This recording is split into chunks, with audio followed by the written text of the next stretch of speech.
Hello, good morning दोस्तों। मेरा नाम अनिल सक्सेना और अपने डे 30 में आ चुके हैं आज। और चैप्टर संख्या राजस्थान बोर्ड का चैप्टर संख्या 4 चल रहा है अपना विद्युत धारिता, जिसमें हमने इसकी कुछ बेसिक बातें हमने डिस्कस करी थी। बेसिक बातों में ध्रुवण के बारे में हमने पढ़ लिया था कि ध्रुवण क्या होता है, ध्रुवीय अध्रुवीय पदार्थ क्या होते हैं, उनमें ध्रुवण की प्रक्रिया किस प्रकार से होती है। सामान्य स्थिति में वो कुछ अलग होते हैं, लेकिन जब उन पे विद्युत क्षेत्र अप्लाई करते हैं तो उनके अंदर विद्युत प्रभाव उत्पन्न हो जाते हैं। ये सब बातें हम जो है सामान्य बातें हम पढ़ चुके हैं। अब इसके अंदर कुछ एक दो डेफिनेशन जो हम डिस्कस कर चुके थे विद्युत प्रवृत्ति की भी, ये और एक ध्रुवण सदिश के बारे में भी बात कर चुके हैं कि कोई भी पदार्थ जो है पराविद्युत पदार्थ वो कितनी मात्रा में ध्रुवित होता है, कितनी मात्रा में उसमें विद्युत क्षेत्र विपरीत दिशा में उत्पन्न होता है, वो ध्रुवण सदिश कहलाता है। तो उसको भी हम सिंपली डिफाइन करें, डेफिनेशन फॉर्म में लिखें तो ये कह सकते हैं कि किसी पदार्थ के इकाई आयतन में उत्पन्न द्विध्रुव आघूर्ण। तो आप डेफिनेशन जरूर नोट कर लें, क्योंकि शॉर्ट क्वेश्चन में ऐसी चीजें पूछ ली जाती है। 1 मार्क्स जो क्वेश्चन होते हैं उनमें ध्रुवण सदिश को परिभाषित कीजिए, तो आपको फिर उसको शॉर्ट में जो एक्चुअल डेफिनेशन फॉर्म है उसी फॉर्म में आपको उसको डिफाइन करके फॉर्म लिखना पड़ेगा। तो यहाँ अपने पास इसकी डेफिनेशन क्या है कि हमने जो भी विद्युत क्षेत्र अप्लाई किया वो पूरे पदार्थ पे अप्लाई हुआ है, तो पूरे जितना ध्रुवण हुआ है वो पूरे पदार्थ का हुआ है। उसके इकाई आयतन में कितनी वैल्यू है ध्रुवण की, इकाई आयतन में ध्रुवण कैसे डिफाइन करेंगे, वहां द्विध्रुव आघूर्ण जो उत्पन्न हुआ है उस आघूर्ण से ध्रुवण को डिफाइन, यानी ध्रुवण ज्यादा है तो आघूर्ण ज्यादा होगा, ध्रुवण कम है तो आघूर्ण भी कम होगा। इसलिए इकाई आयतन में कितना द्विध्रुव आघूर्ण है, कितना द्विध्रुव आघूर्ण है, उसे ही क्या कहते हैं, ध्रुवण सदिश कहते हैं। तो एक परिभाषा आप नोट कर ले इसमें, ध्रुवण सदिश किसे कहते हैं। तो इसकी परिभाषा है बाहरी विद्युत क्षेत्र के प्रभाव में पदार्थ के इकाई आयतन में उत्पन्न विद्युत द्विध्रुव आघूर्ण को ध्रुवण सदिश कहते हैं। इसे पी सदिश से लिखते हैं। ये सदिश राशि है, वेक्टर क्वांटिटी है। नॉर्मली देखो द्विध्रुव आघूर्ण, अब पी का मतलब कुछ हमने इस तरह से लगा लेते हैं कि ये पी और जो द्विध्रुव आघूर्ण का पी है दोनों बराबर है, वो बराबर नहीं है, दोनों अलग अलग बातें हैं। वो पी क्या होता है, Q इंटू 2L, ये बहुत बार डेरिवेशन में यूज कर चुके हैं, न्यूमेरिकल्स पोर्शन में यूज कर चुके हैं।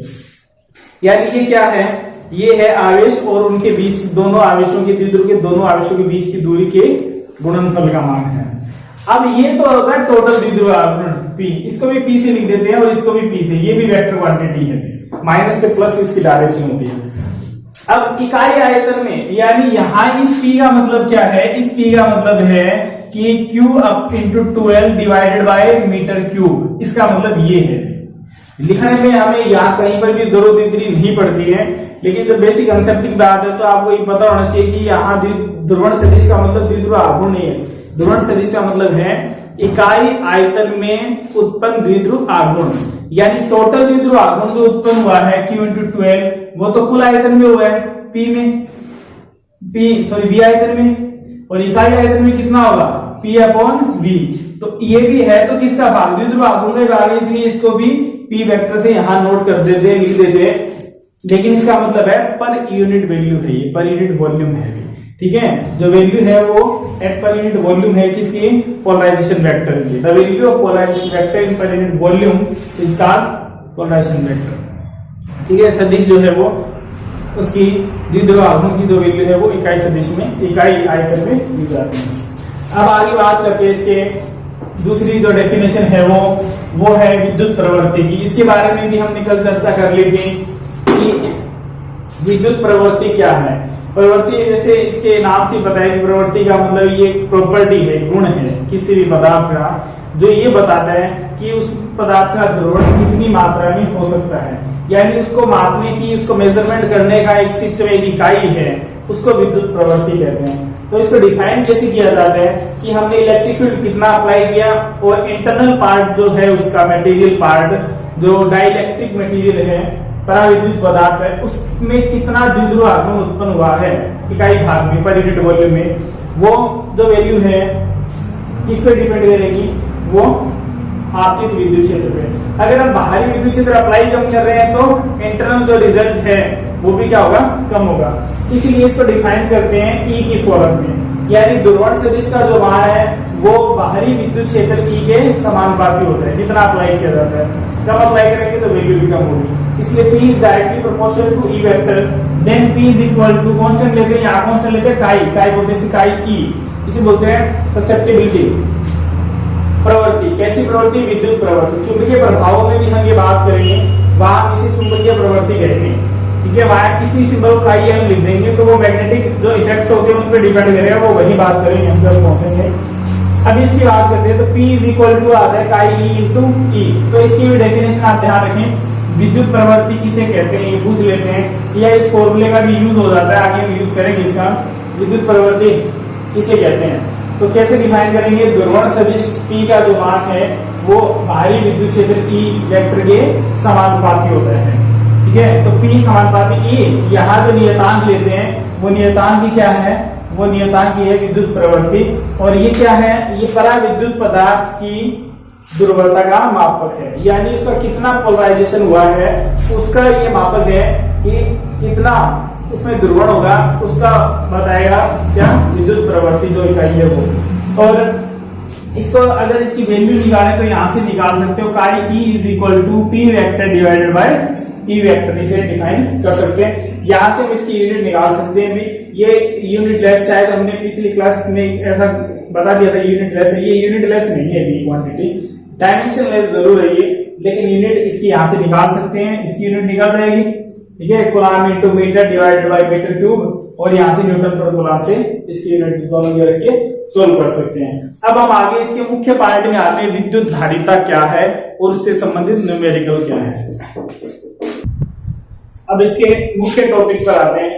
इतनी बातें तो हमने की थी, वो सारी इसकी बेसिक बातें इस चैप्टर में, उनमें से एक नंबर है क्वेश्चन कहीं से आ सकता है। बाकी जो इसका सबसे महत्वपूर्ण पार्ट है वो यहां से शुरू होता है चैप्टर का, चालक की धारिता, कैपेसिटेंस ऑफ ए कंडक्टर। धारिता क्या होती है पहले तो इसे समझ ले, फिर बाद में इसके फॉर्मूला और फिर उससे संबंधित आगे डेरिवेशन की बात करेंगे। जब भी देखो किसी भी चालक को जब आवेश दिया जाता है, सिंपल से सिंपल तो ये आप ये ध्यान रख सकते हैं एग्जाम में लिखने के पर्पज से, आवेशों को संचित करने की क्षमता,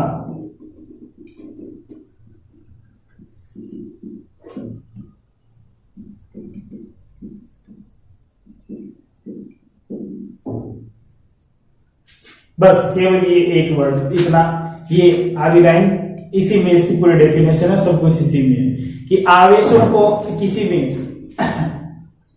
आवेशों के संचित करने की जो क्षमता है वही धारिता कहलाती है। अब आवेशों का जो संचयन है वो किसी न किसी कंडक्टर पे होगा, चालक पे होगा, तो वो चालक किसी भी आकृति के हो सकते हैं, उनकी हम बात करेंगे। यानी सिंपल ये कह सकते हैं किसी भी चालक पर आवेशों को इकट्ठा करने की, संचित करने की जो क्षमता है वो चालक की अलग अलग होती है, वही उसकी धारिता, यानी आवेशों के उसके धारण करने की क्षमता जो अपने अंदर, वो उसकी धारिता कहलाती है। सिंपल फॉर्म में ये है, मार्क्स लेने के लिए ये डेफिनेशन बहुत है, लेकिन आज इसका बेसिक समझने के लिए और इससे संबंधित इतने भी टॉपिक को सोल्व करने के लिए कुछ इसकी एक दो बेसिक बातें हैं, उनको और हम चर्चा करेंगे कि वो क्या है। देखो, जब भी किसी चालक पर हम आवेश देते हैं तो आवेश इकट्ठे न तो वहां दिए जा सकते हैं, नहीं इकट्ठे आवेश वहां से निकाले जा सकते हैं। ये एक क्रमबद्ध सीरियल प्रोसेस है कि यहाँ पहले जब हम चार्ज देंगे, कोई एक चार्ज देंगे, फिर उसके बाद दूसरा चार्ज आएगा, फिर उसके बाद तीसरा चार्ज आएगा, फिर नेक्स्ट आएगा। अब देखो, जो पहला चार्ज था पहले, जब फर्स्ट चार्ज हम देंगे तो वहां पर पहले से कोई चार्ज नहीं है, जीरो चार्ज है, तो उसके लिए हमें कोई वर्क करना नहीं पड़ेगा। दूसरी बात, जब दूसरा चार्ज जब जाएगा यहाँ, तो पहला जो चार्ज उपस्थित है वो इस आने वाले चार्ज पे क्या करेगा? प्रतिकर्षण बल लगाएगा। हम इन बातों को लिखेंगे नहीं कहीं पर भी, और डेरिवेशन करते समय भी का यूज लिख करेंगे, लेकिन ये ऐसी बातें हैं जिससे हमें इसके कंसेप्ट पता चल जाएंगे कि वास्तव में धारिता का मतलब क्या है। दूसरी बात, इनमें जो टॉपिक लेते हैं कि इसकी ऊर्जा निकाल रहे हैं, तो उस ऊर्जा का मतलब क्या है, जो स्थिति ऊर्जा की बात हम करेंगे इसके आगे। फिर इनके जो आगे इनका कॉम्बिनेशन हम पढ़ेंगे, हम कॉम्बिनेशन कि कैसे इनको जोड़ते हैं, उन सब चीजों का जो बेसिक है वो इसी में से संबंधित है, इसी से वो बातें सारी आगे से आगे निकल जाती हैं।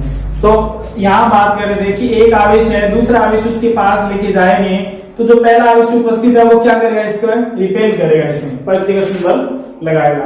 हमें क्या करना पड़ेगा, इसके अपोजिट ले जाने के लिए कोई अगर हमें फोर्स लगा रहा है अपोजिट डायरेक्शन में और फिर भी हम उधर ही जाना चाह रहे हैं तो हम बिना वर्क किए उधर नहीं जा सकते। सिंपल अगर ये कहें कि सामने से आंधी आ रही है और हमें उसी डायरेक्शन में जाना है तो हमें नॉर्मल से ज्यादा फोर्स अप्लाई करना पड़ेगा, हमें वर्क करना पड़ेगा। तो यहाँ पर हमें क्या करना पड़ेगा, इसको एक्सटर्नल वर्क करना पड़ेगा। तो यहाँ क्या आएगा, चार्ज में वृद्धि होगी। तो जैसे जैसे चार्ज में वृद्धि होती रहेगी यहाँ चार्ज ज्यादा होता रहेगा तो आने वाले पर फोर्स भी क्या होता रहेगा, ज्यादा लगेगा। अब इतने चार्ज हो गए, सारे मिलके इस एक चार्ज में फोर्स लगा रहे हैं तो इसको इधर लाने के लिए चार्ज भी क्या करना पड़ेगा, जो फोर्स है वो भी ज्यादा अप्लाई करना पड़ेगा हमें, उससे कार्य भी ज्यादा होगा और वो कार्य जो है वो इसकी पोटेंशियल एनर्जी के रूप में स्टोर होगा, वो इसकी स्थिति ऊर्जा होगी जिसको हम बाद में सोल्व करेंगे। एक बात तो दूसरी, जैसे जब आवेश बढ़ रहा है, कार्य हो रहा है, पर एक यूनिट चार्ज जो कार्य होता है उसी को क्या कहते हैं, विभव कहते हैं। विभव इसलिए हम 2 चैप्टर में लगातार बात कर चुके हैं। तो इसका मतलब यहाँ पर क्या इंक्रीज हो रहा है, ड्यू टू चार्ज क्या इंक्रीज हो रहा है, वोल्टेज इंक्रीज हो रहा है। ठीक है, तो इसका मतलब क्या हुआ, आवेश कैसे बढ़ेगा, जैसे जैसे हम वोल्टेज बढ़ाएंगे तो वोल्टेज से कार्य होगा, उस कार्य से चार्ज यहाँ पहुंचेंगे तो आवेश बढ़ेगा। इसका मतलब क्या हुआ, आवेश जो है वो किसके समानुपाती हुआ, आरोपित वोल्टेज के समानुपाती हुआ। एक बात याद है यहाँ से, यानी किसी भी चालक पर आवेश का मान आरोपित विभवांतर के समानुपाती होता है, वोल्टेज के समानुपाती होता है। क्यों समानुपाती, V। और ये इसकी बेसिक बात है, सबसे इंपॉर्टेंट बात है। सभी चीजें पूरा चैप्टर इसी एक बार इक्वेशन से सोल्व होगा। क्यों समानुपाती, V। जब समानुपाती सिंबल हटाएंगे तो कांस्टेंट लेंगे, यहाँ जो कांस्टेंट लेते हैं वो C लेते हैं, then Q is equal to CV। C क्या है, C या कांस्टेंट है जिसे चालक की धारिता कहते हैं। और धारिता है क्या, इसकी बात हम कर चुके हैं, आवेशों को संचित करने की क्षमता। या ये भी कह सकते हैं कि C को यहां से डिफाइन करें तो C इज इक्वल टू क्या आ गया, Q अपॉन V। अब यहां से डिफाइन करें तो एक V की वैल्यू अगर 1 वोल्ट रख दें तो C इज इक्वल टू क्या आ जाएगा, Q आ जाएगा। इसका मतलब क्या हुआ, किसी चालक पर दिया गया वो आवेश जो उसके विभव में 1 वोल्ट की वृद्धि कर दें, 1 वोल्ट दे दिया वोल्टेज, किसके कारण, C is equal to Q हो जाएगा। यानी किसी चालक पर आवेश का वह मान जिसके कारण 1 वोल्ट की वृद्धि हो जाए उसे क्या कहेंगे, उसी चालक की धारिता कहेंगे। दूसरी डेफिनेशन आ गई धारिता। ठीक है, अब हम इसकी मात्रक की, विमाओं की और इससे संबंधित ग्राफ की, इनकी सबकी बातें करेंगे। तो सिस्टम से हम इन बातों को नोट कर लेते हैं। सबसे पहली बात तो आप इसकी परिभाषा ध्यान रखें, आवेशों को संचित करने की क्षमता चालक की धारिता कहलाती है। दूसरी बात, परिभाषित कैसे करते हैं इसे, दूसरा तरीका, किसी भी चालक पर आवेश का मान आरोपित विभवांतर के समानुपाती होता है। चालक पर आवेश का जो मान है वो विभवांतर के समानुपाती होगा और उसी से इस बात को सोल्व करेंगे।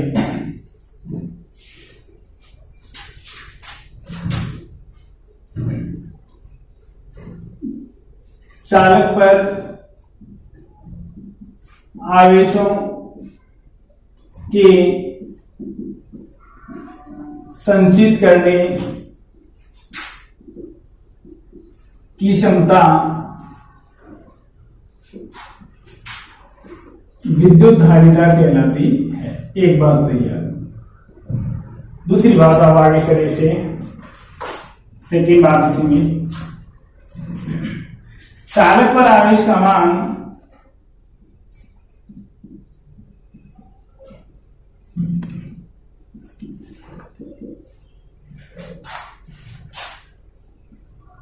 विभव के समानुपाती होता है।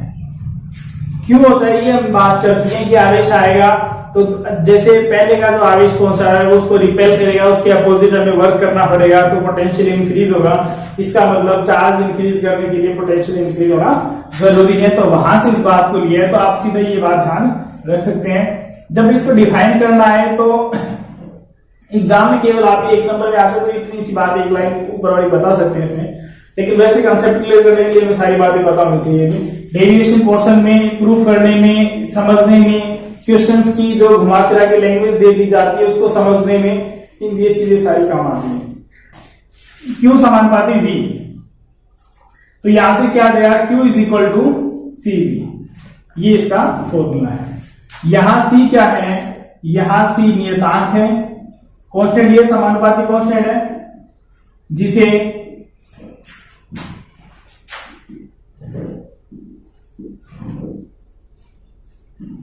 चालक की धारिता कहते हैं। तीसरी डेफिनेशन आ जाती है यहां से, C इज इक्वल टू क्या हो जाएगा, Q अपॉन V। अब बात आती है इसकी मात्रक की। पहले तो मात्रक क्या होगा, चार्ज का मात्रक कूलाम और इसका मात्रक वोल्ट, तो मात्रक क्या हो गया, कूलाम प्रति वोल्ट। लेकिन इसका जो मात्रक है वो यूज किया जाता है फेरेड। ध्यान में फेराडे की, ये फेराडे आवेश का मात्रक होता है, फेरेड है ये, इसको कैपिटल एफ से लिखते हैं, कैपिटल एफ से। अब तीसरी इसकी डेफिनेशन अगर लिखें तो यहां से एक फेरेड की परिभाषा, ऐसी कुछ परिभाषा आएंगी जिनका आप ध्यान रखना। एक फेरेड, ऐसी बहुत सी परिभाषा आएंगी, जैसे एक एम्पियर को परिभाषित करो, एक ओम को परिभाषित करो, इस तरह की परिभाषाएं। एक एम्पियर की परिभाषा है, ये आगे जब आएगी तो हम डिस्कस करेंगे एक एम्पियर की। ये इंपॉर्टेंट डेफिनेशन है।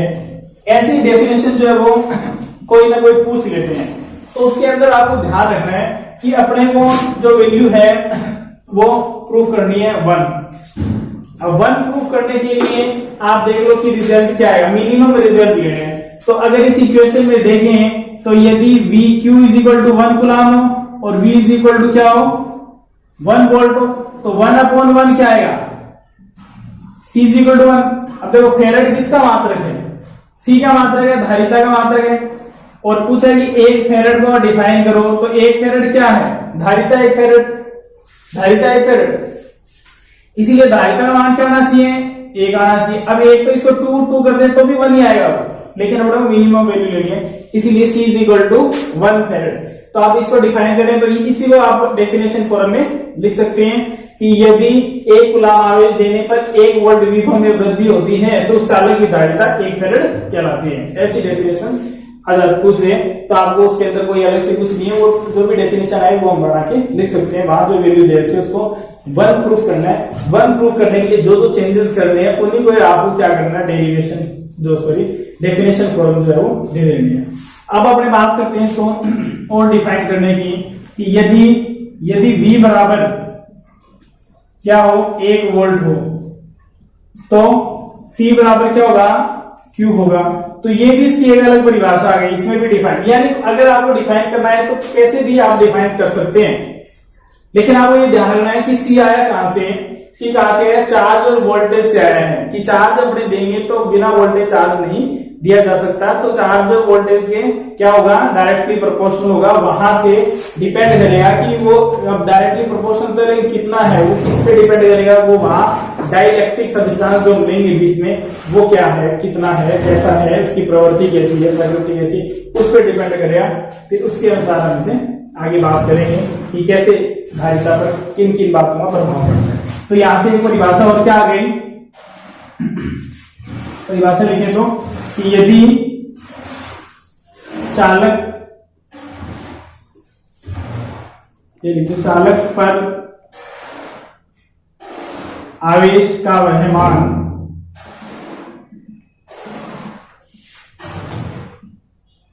जो विभव में 1 वोल्ट की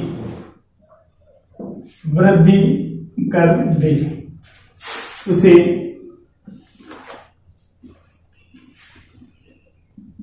चालक की धारिता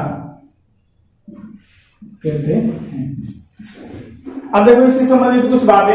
एक बात मात्रक का विशेष ध्यान रखिए कि फेरेड इसका ऐसा ही मात्रक है। अब जैसे चार्ज में लेते हैं वही बातें यहां पर भी अप्लाई होती है, जो चार्ज में लेते हैं वही बात कि आपको फेरेड का जो मान है, ये धारिता का मान है, वो मिली फेरेड में, माइक्रो फेरेड में इनमें दे दिया जाए, नैनो फेरेड में, तो फिर आपको उसको पहले चेंज करना पड़ेगा। तो वैसे हम वो चैप्टर फर्स्ट के अंदर वो सारी बातें कर चुके हम, लेकिन फिर भी यहां थोड़ा आप इसे नोट कर लें कि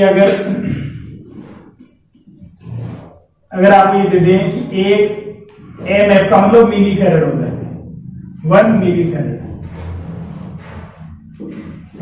इसकी वैल्यू होती है 1 × 10⁻³ फेरेड। 1 माइक्रो फेरेड दे दें तो इसकी वैल्यू होती है 1 × 10⁻6 फेरेड। नैनो फेरेड दे दें तो ये -9 फेरेड। पिको फेरेड दे दें तो ये -12। तो इनका जो है वो इसमें न्यूमेरिकल पोर्शन में और बाकी क्वेश्चन यूज होगा, जहां भी न्यूमेरिकल हम करेंगे वहां ज्यादातर वैल्यू जो है माइक्रो नैनो इनमें दे दी जाती है, तो आपको पहले इसको कन्वर्ट करना पड़ेगा। अब इसके अंदर एक बात और रह गई, वो चर्चा कर ले हम इसमें कि ग्राफ Q जो है वो क्या है, V के समानुपाती है। तो इसके अंदर अगर ग्राफ लें, इधर Q ले लें हम और इधर V ले लें, तो क्या हो गया, Q V के जैसे Q बढ़ेगा वैसे जैसे V बढ़ेगा, समानुपाती हो गया। अगर आप ग्राफ कहते हैं तो ये इसका डायरेक्टली प्रोपोर्शनल का ग्राफ होगा। अब देखो, लेकिन यहां से C बराबर हमारे पास क्या है, C बराबर है Q/V। तो यहां से देखें तो ये क्या हो जाएगी, ये इसकी ढाल हो जाएगी ग्राफ की थीटा। कोई पॉइंट, किसी समय किसी पॉइंट की बात करें यहां पर, तो ये तो हो गया किसकी वैल्यू, Q की वैल्यू इतनी, और ये कितनी किसकी वैल्यू हो गई, ये V की वैल्यू इतनी, ठीक है। तो Q/V tan थीटा बराबर क्या होता है, लंब बटे आधार। तो यहां से निकाल सकते हैं इसमें। तो C की जो वैल्यू है वो किसके बराबर आ जाएगी, देखो ये क्या है, थीटा के सामने ये लंब हो जाएगी और ये आधार हो जाएगी।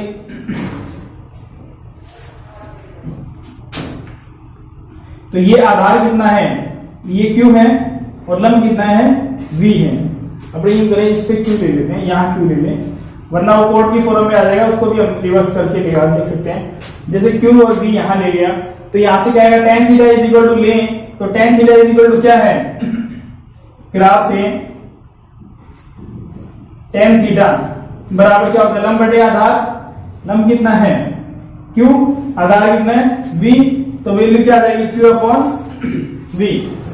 इधर भी ले सकते हैं इनको ऐसे, वो भी गलत नहीं है, लेकिन वो कोड में आ जाएगी वैल्यू, बात हुई है, उसको रिवर्स कर देंगे तो वापस tan में आ जाएगी। तो यहां से देखो, इसकी LHS कितनी है, Q/V, इसकी LHS कितनी है, Q/V।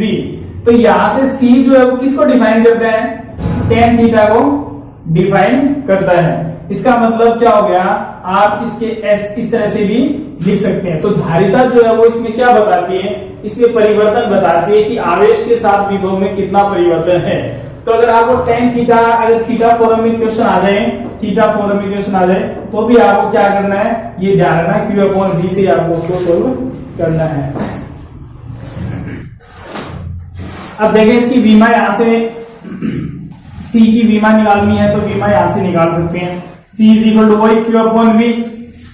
अब Q की विमा, चार्ज की विमा कैसे आएगी, विद्युत धारा की परिभाषा से I इज इक्वल टू क्या होता है, Q/T। तो Q इज इक्वल टू क्या हो जाएगा, I × T। तो याद रख देंगे क्या, I × T। I भी मूल मात्रक है और T भी मूल मात्रक है। I यानी करंट का मात्रक होता है एम्पियर, फंडामेंटल यूनिट है ये, तो इसकी जगह A लिख देंगे और इसकी जगह T लिख देंगे, ये आगे बात। अब V का मान हमें याद नहीं है V की, तो V की डेफिनेशन हम पढ़ चुके हैं। V इज इक्वल टू क्या होता है, सिंपल W/Q। तो आप इसकी जगह क्या रख दें, इसकी जगह भी W/Q रख दें, ठीक है। यहां भी इसको Q रहने दें, एक बार चेंज कर देते हैं, Q ऊपर चला जाएगा तो क्या आ जाएगा, Q²/W। अब Q की भी है अपने पास, Q की जगह क्या रख देंगे, I² T²। W की जगह क्या रख देंगे, 1 गुणा विस्थापन F × X। अब इन सब की विमाएं रख दो और इसको सोल्व कर लो। तो यहां से इसकी जगह रखेंगे A², ये T2 अपॉन इसकी होती है mL T-2 और इसकी होती है L। अब इसको सिंप्लीफाई कर दो, A2T2 डिवाइडेड बाय ML2T-2। अब इसे सबको ऊपर ले लो तो क्या आ जाएगा, M-1, L2 ऊपर जाएगा -2, T-2 ऊपर जाएगा प्लस हो जाएगा, +2 पहले से है तो T4 और A2। ये क्या आ जाएगी, इसकी डायमेंशन आ जाएगी। तो ये तो हो गई चालक की धारिता की परिभाषा, धारिता होती क्या है। और अब हम बात करेंगे आगे से संबंधित और डेरिवेशन की और न्यूमेरिकल्स की, कि धारिता जो है वो किस तरह से सोल्व की जा सकती है। बाकी हमने करेंगे नेक्स्ट क्लास में, डे 31 में इसके आगे के बारे में। तब तक आप पढ़ते रहिए, उसको रिवाइज जरूर करिए।